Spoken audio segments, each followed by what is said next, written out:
Hello বন্ধুরা, তো আমরা এসেছিলাম একটা জায়গায়। তো টাইগঞ্জ থেকে অনেকটা ভিতরে, তো প্রচণ্ড ফাঁকা রাস্তাটা। এটা দেখো গাইস, দুপাশে গাছপালা আছে, প্রচণ্ড প্রচণ্ড ফাঁকা রাস্তা। আমরা ভয়ে ভয়ে যাচ্ছি রাস্তাটা দিয়ে। দেখো একটা লোকও নেই, শ্মশান ঘাট যাকে বলে, শ্মশানের মতন রাস্তাটা, একটা লোক নেই। আমরা এই রাস্তা দিয়ে চলাচল করছি। এখন বাজে হচ্ছে 8টা।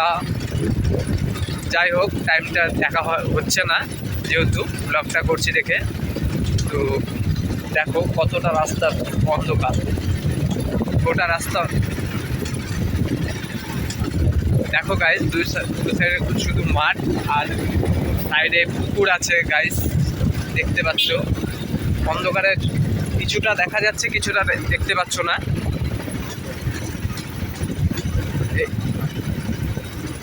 যেতে হবে 10 কিলোমিটারের মতন। বাড়িঘরে এই আশেপাশে কোনো দিকে নেই। তো বাইকটা চালাচ্ছি একটু স্পিডে চালাচ্ছি, যেহেতু আশেপাশে জঙ্গল, জুড়ে যেতে হবে। তো দেখো 10 কিলোমিটার এখনও যেতে হবে। কতটা দূরে দেখো, অন্ধকারে কিচ্ছু ভয় করছে।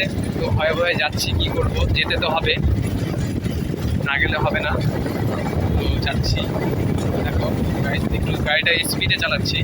তো যেহেতু ফাঁকা রাস্তা, স্পিডে যেতেই হবে। ভয়ঙ্কর রাস্তা এটা, প্রচুর গ্রামীণ এলাকা, একদম গ্রামীণ। তো প্রচণ্ড ভিতরে, টাইগঞ্জ থেকে মোটামুটি 30 কিলোমিটারে অবধি, টাইগঞ্জ থেকে 30 কিলোমিটার অবধি ভিতরে রাস্তাটা। দেখো গাইস। হ্যালো বন্ধুরা, তো আমরা ফাঁকা মাঠ পেরিয়ে চলে এসেছি 10 কিলোমিটার। তো এখন 2-4টে বাড়িঘর দেখা যাচ্ছে। এখন কোনো ভয় নেই, খুব ভয় লাগছিল।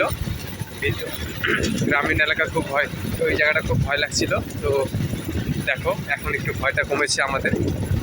তো এখন লাইক কমেন্ট শেয়ার করতে একদমই ভুলো না, তোমরা ভিডিওটা দেখে এড়িয়ে যেও না।